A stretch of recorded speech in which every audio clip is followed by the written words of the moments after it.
Hello, wonderful people of the great World Wide Web. Follow me on my way to Nordkapp, traveling on a budget with no real plan, just a general direction. Not taking the shortest route either, but exploring along the way. In the last episode, I explored Estonia. In this one, I keep heading north, into Finland. Let's find out what's next.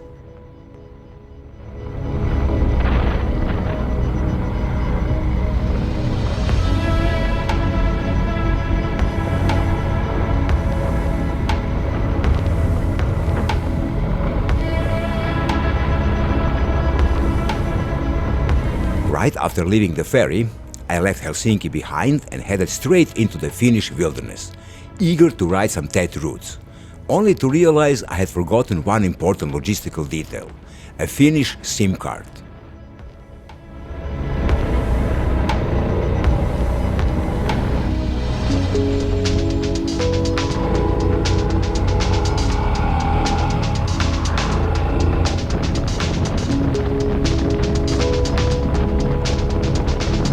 So before disappearing into the forests, I had to return to civilization, find a supermarket and sort it out first. While riding, I started noticing something a bit concerning. I was fighting to keep my eyes open, most likely because of the lack of sleep the previous night. It was no joke, I was literally falling asleep on the bike. So I turned off onto a small side road and found a quiet spot in the shade to rest for a couple of hours.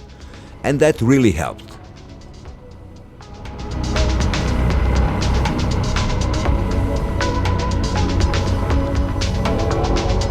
Feeling rested again, I continued north and eventually found a perfect lakeside camping spot near Heinola. I was in a great mood and already looking forward to the can of beer I brought from Estonia.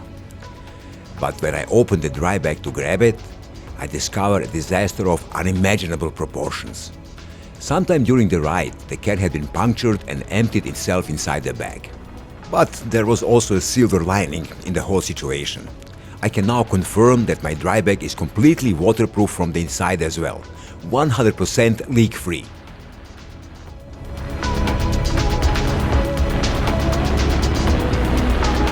And this whole situation also showed me how kind Finnish people are. I had to empty the entire dry bag and wash everything in the lake. Luckily, it was mostly tools and spare parts. Afterward, I spread everything across the benches and trees to dry instead of putting it on the sandy ground.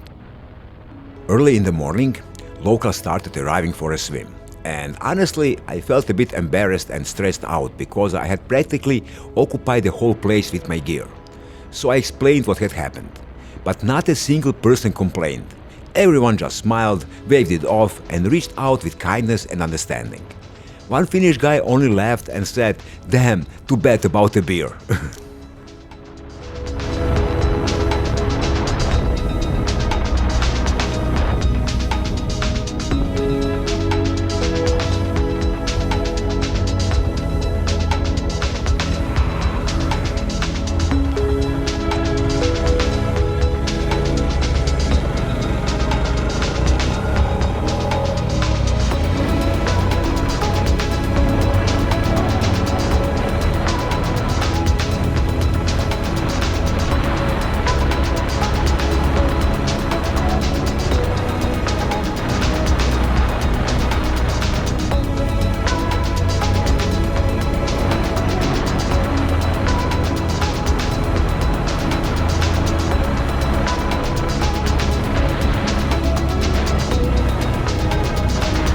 Once everything was dry and packed, I continued east toward Uimila, where I picked up the TET Finland route.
the next few hours, I simply followed the TET Finland route through forests, lakes and endless gravel roads, enjoying the peaceful landscapes and the unusually warm Finnish summer.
I was really enjoying the ride, right until my old nemesis from 2023 appeared in front of me, sand. Ever since what I call the Sahara incident, me and deep sand have had this complicated relationship. The sandy uphill section was beyond the comfort zone of my loaded bike with 50/50 tires, and probably even more importantly, beyond the comfort zone of my skill set. Not wanting to torture the clutch or abuse the bike, I decided turning around was the smarter option.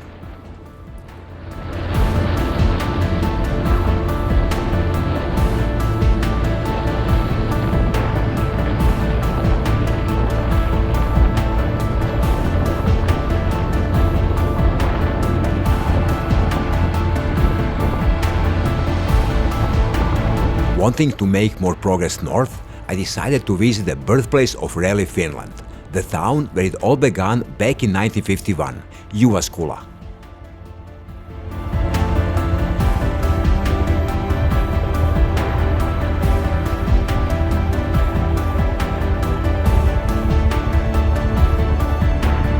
After the coffee break, unfortunately no espresso this time, I rode around town for a bit, stocked up on food and water, and then continued north, leaving the urban areas behind in a search of a quiet camping spot.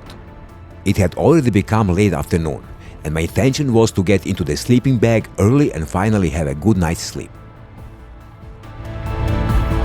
About an hour later, I found this spot some 6 kilometers away from the main road, pitched the tent, and simply enjoyed the solitude and the sounds of the forest around me.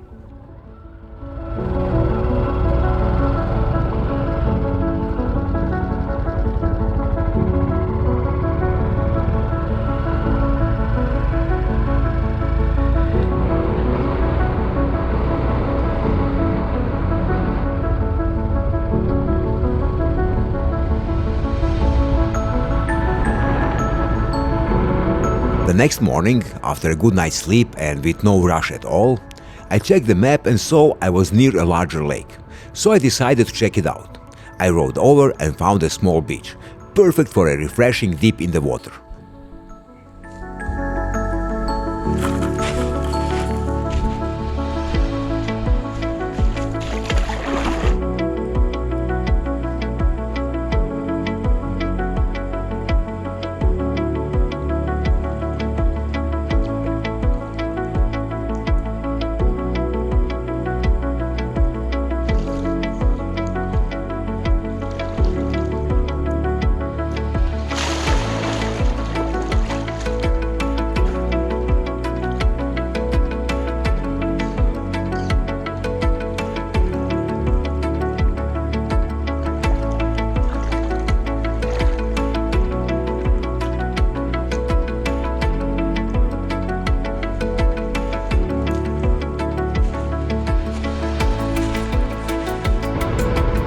Feeling refreshed, I made my way north once more, with the day's target in mind, Oulu, approximately 250 kilometers away.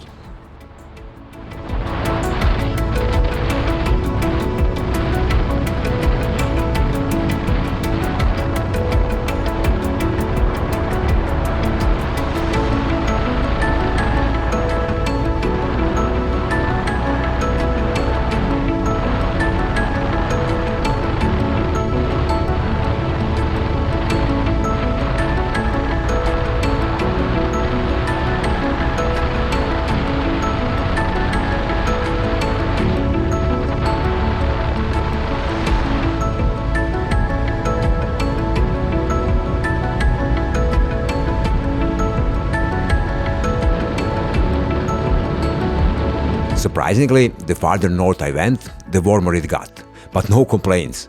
After the cloudy and rainy Baltics, I enjoyed every ray of sunshine.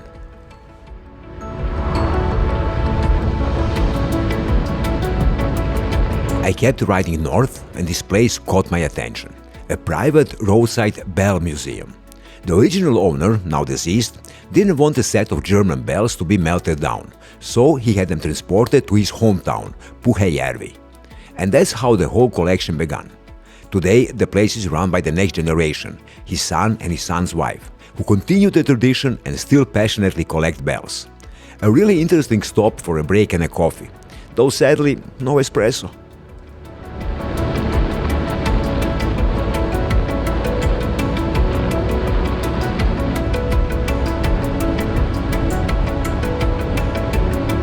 As the day was coming to an end, I decided to stop about 50 kilometers before Oulu, find a place for the night, and visit the town the next morning instead. I ended up finding this wonderful spot, where I once again enjoyed the swim and the peaceful surroundings.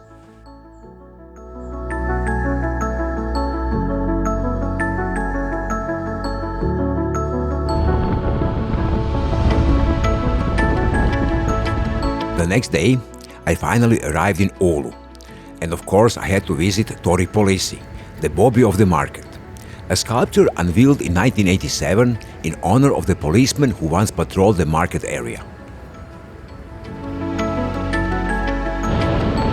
After visiting Oulu, I pointed the bike east, but the next part of my journey through Finland will have to wait for the next episode.